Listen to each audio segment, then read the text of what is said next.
Sa kasalukuyan, walang opisyal na ulat na nagsasabing sina Ken Mark Carino at Justin Araña ay lilipat o maglalaro sa Barangay Ginebra.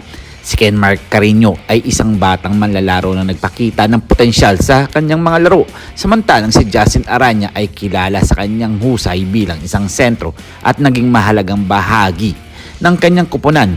Gayunpaman, ang mga transaksyon sa PBA ay madalas na hindi inaasahan kahit posible pa rin ang kanilang paglilipat sa hinaharap.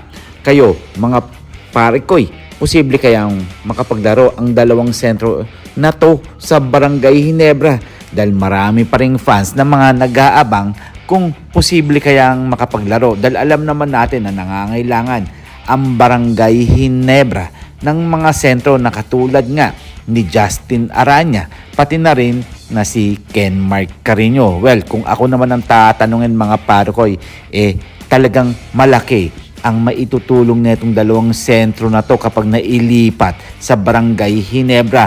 Yun nga lang, parang di nga lang magiging patas ang laban dahil nakukuha na nga ng Barangay Ginebra ang lahat ng mga magagaling sa PBA. Well, eto nga si Justin Araña na nasa Converge Fiber Xer.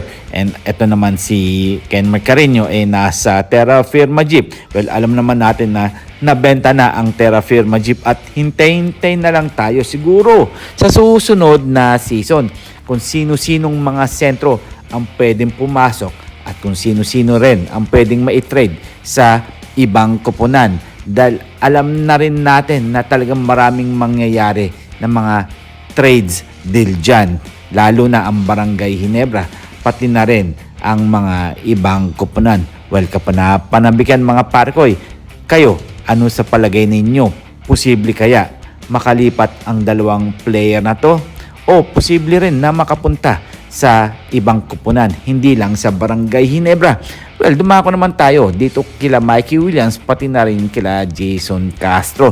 Dahil marami nga naglalabas ng balita, ang dalawang player na to pwedeng magkapalit nga daw. Well, question mark yan. Samantala, si Jason Castro ng TNT Tropang Giga ay kasalukuyan nakakaranas ng pangmatagalang injury dahil dito umaasa ang kupunan na si Mikey Williams ay mag-step up upang punan ang kawalan ni Castro. Si Castro ay kilalang bilang veteranong point guard na may 8 PBA Championship at 3 Finals MVP awards, kaya't malaking hamon ang kanyang pagkawala para sa TNT. Si Mikey Williams naman ay kailangang magpakita ng liderato at husay upang mapanatili ang kompetitibong laro ng kupunan sa kanyang pagkawala.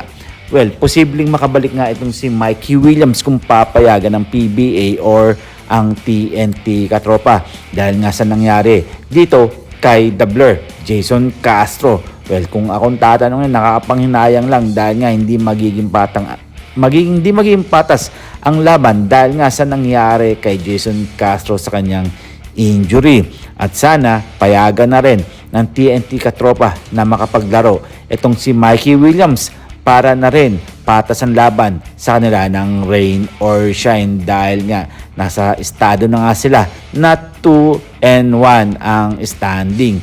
Well, sana manalo ang rain or shine sa susunod na laban para maganda ang laban para sa semifinals. Kayo, ano ang inyong masasabi dito? Posible kaya o hindi? Hanggang dito na lang tayo at huwag natin kakalimutan na mag-subscribe, mag-comment, like, and share. And please click the bell para ma-receive ninyo lahat ang aking notifications.